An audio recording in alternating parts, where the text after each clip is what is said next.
Bismillahirrahmanirrahim. Assalamualaikum warahmatullahi wabarakatuh. Yang pertama-tama yang saya hormati Bapak dosen pengampu manajemen strategi Bapak Roni Arpinto SE MPD dan teman-teman manajemen semua. Baik, di sini kami dari kelompok 12 akan mempresentasikan materi tentang audit strategik, implementasi strategi, evaluasi, dan pengawasan. Sebelum itu, perkenalkan nama anggota kelompok kami. Untuk yang pertama, 1. Fitri Handayani, 2. Ayu Amalia, 3. Saya sendiri Indrahani Wijaya. Untuk materi yang pertama, pengertian audit strategi. Definisi audit strategi adalah suatu sistematis yang ada pada kegiatan sebuah organisasi tertentu dalam hubungannya dengan tujuan tertentu, dengan maksud untuk menilai aktivitas, mengidentifikasi beberapa kesempatan untuk melakukan perbaikan, pengembangan, rekomendasi bagi perbaikan atau tindak lebih lanjut. Pengertian implementasi strategi. Implementasi strategi merupakan suatu proses di mana beberapa strategi dan kebijakan diubah menjadi tindak melalui pengembangan program, anggaran, dan prosedur. Walaupun implementasi biasanya harus mempertimbangkan setelah strategi dirumuskan, akan tetapi implementasi merupakan kunci dari suksesnya manajemen strategi. Bagaimana strategi diimplementasikan? Pengorganisasian. 1. Kemampuan merespon dari organisasi. Menurut Ansoff 1990, ada 4 tipe utama dari respon yang dapat melayani berbagai tujuan yang berbeda dari organisasi, antara lain operasional responsif, kompetitif responsif, inovatif responsif, entrepreneur responsif. Baik, selanjutnya akan dilanjutkan oleh Mbak Fihan. Baik, terima kasih Mas Indra. Saya akan melanjutkan tentang implementasi penataan staf.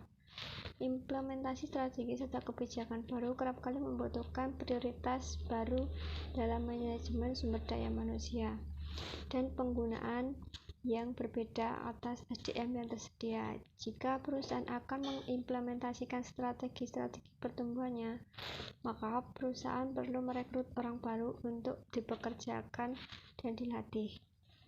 Sebagai contoh, jika suatu perusahaan pemanufakturan memutuskan untuk melakukan integrasi ke hulu dengan membuka gerai ecerannya sendiri, maka satu hal yang harus segera dilakukan adalah menentukan kemampuan perusahaan, memperkerjakan dan melatih para manajer tokonya. Akan tetapi, jika perusahaan mengadopsi strategi perampingannya, perusahaan mungkin perlu memperhentikan sejumlah besar karyawan.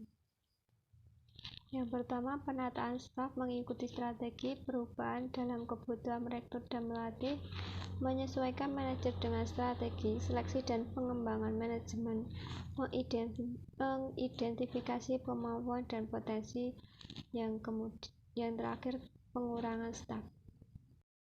Selanjutnya, implementasi pada budaya perusahaan.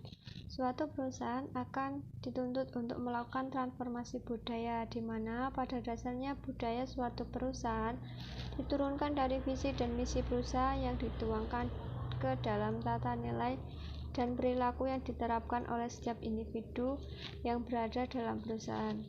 Perusahaan harus memiliki komus kompetensi dan standar kompetensi yang sama untuk dapat diterapkan dalam budaya dan kinerja sehari-hari sebagai sebuah identitas dan entitas kode etik bisnis yang dapat menciptakan profesionalisme suatu organisasi, karena akan mempengaruhi sikap, nilai, dan attitude di setiap individu yang berada dalam tersebut. Budaya perusahaan dikembangkan dari sebuah kumpulan norma, nilai, keyakinan, harapan, asumsi, dan filsafat dari orang-orang yang berada di dalamnya, sejalan dengan visi dan misi perusahaan. Untuk menumbuhkan budaya perusahaan, maka seorang pemimpin harus dapat merefleksikan nilai-nilai dan keyakinan tersebut ke dalam sistem intensif kebijakan, struktur, sistem, proses, dan prosedur yang dijalankan dalam praktek-praktek pengelolaan perusahaan. Berikut tahapan dan langkah kerja untuk melakukan transformasi budaya perusahaan. Hal pertama yang harus dilakukan perusahaan adalah mengetahui apa yang diinginkan dari sebuah transformasi budaya dengan melakukan diagnosa awal kondisi budaya saat ini dan membandingkan dengan harapan dari seluruh karyawan yang berada dalam perusahaan. Selanjutnya, membuat perencanaan perubahan dengan cara melakukan asesmen kondisi budaya perusahaan saat ini dengan melakukan teknik wawancara kepada Board of Direction dan para eksekutif kunci perusahaan tersebut. Yang ketiga, yaitu mendesain perubahan dengan beberapa tahapan, yaitu dengan menselaraskan budaya perusahaan dengan visi, misi, dan value dan rencana strategi jangka panjang perusahaan. Yang keempat, membuat sebuah strategi terkait dengan cara memanage atau mengelola perubahan, merumuskan strategi komunikasi agar dapat mengimplementasikan atau internalisasi. Selanjutnya yaitu evaluasi strategi. Evaluasi strategi adalah suatu proses untuk mendapatkan informasi mengenai pelaksanaan rencana-rencana bisnis dan kinerjanya serta membandingkan informasi tersebut dengan standar yang telah ditentukan. Penting untuk para manajer mengetahui kapan suatu strategi tidak berfungsi dengan baik, maka pada saat seperti itulah penting untuk manajer melakukan evaluasi strategi. Semua strategi dapat dimodifikasi di masa depan karena faktor-faktor eksternal dan internal selalu berubah. Pengukuran kontemporer. Yang pertama ada balance scorecard atau pengukuran yang mendorong kinerja. Terdiri dari perspektif pelanggan, bagaimana pelanggan melihat kita. Yang kedua, perspektif bisnis internal. Yang ketiga, perspektif inovasi dan pembelajaran. Yang keempat, perspektif finansial. Yang kedua, ada strategi map, mengukur aset integrable dan bagaimana perusahaan menciptakan nilai. Yang ketiga, ada economic value added (EVA) dan market value added (FVA). Mungkin itu yang dapat saya sampaikan. Selanjutnya akan dilanjutkan oleh Mbak Amalia. Baik, terima kasih Mbak Fitri. Untuk yang selanjutnya adalah pengertian strategi information system. Strategi information system atau SIS adalah sistem komputer yang digunakan di setiap level atau tingkatan organisasi yang mengubah tujuan operasional, produk layanan, serta hubungan lingkungan agar dapat membantu organisasi mendapatkan keunggulan kompetitif. Di dalam strategi information system, terdapat jenis-jenis sistem informasi strategi. Yang pertama adalah operation support system. Yang kedua adalah management support system. Dan yang selanjutnya yaitu strategi intensif. Kelompok strategi ini meliputi 3 strategi, yaitu yang pertama A. Strategi penetrasi pasar atau market penetration strategi. Strategi ini dijalankan untuk meningkatkan market share dari produk yang ada saat ini pada pasar yang ada saat ini melalui usaha-usaha pemasaran lebih gencar. Contoh strategi penetrasi pasar. Market penetration strategi. HM Sempurna melakukan aktivitas pemasaran dan promosi yang intensif dan besar-besaran untuk produk rokok merek Amil Sempurna. Baik, untuk yang selanjutnya yaitu strategi pengembangan pasar.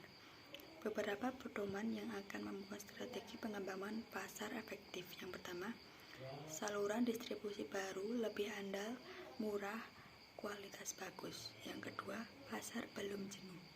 Yang ketiga, ada kelebihan kapasitas produksi. Yang keempat, industri dasar menjadi global secara tepat. Contoh pengembangan pasar. PT Carrefour Indonesia membuka berbagai gerai retail barunya di berbagai kota besar di Indonesia. Saat ini Carrefour telah memiliki 30 toko di Indonesia. Dan untuk yang slide yang terakhir yaitu strategi pengembangan produk. Merupakan strategi yang dijalankan untuk menaikkan penjualan dengan memperbaiki atau memodifikasi produk yang ada saat ini. Pedoman yang harus dijalankan agar strategi pengembangan produk efektif adalah produk berada pada tahap kedewasaan dari daur hidup produk. Industri dicirikan oleh pengembangan teknologi yang cepat, persaingan menawarkan kualitas produk yang lebih baik pada harga yang bersaing, persaingan yang tajam dalam industri yang sedang tumbuh pesat, kemampuan yang kuat di bidang penelitian dan pengembangan. Contoh pengembangan produk, PT Unilever Indonesia mengembangkan produk Pepsodent dengan beberapa varian. Selanjutnya, Baik, sekian presentasi dari kelompok kami. Kurang lebihnya mohon maaf. Wassalamualaikum warahmatullahi wabarakatuh.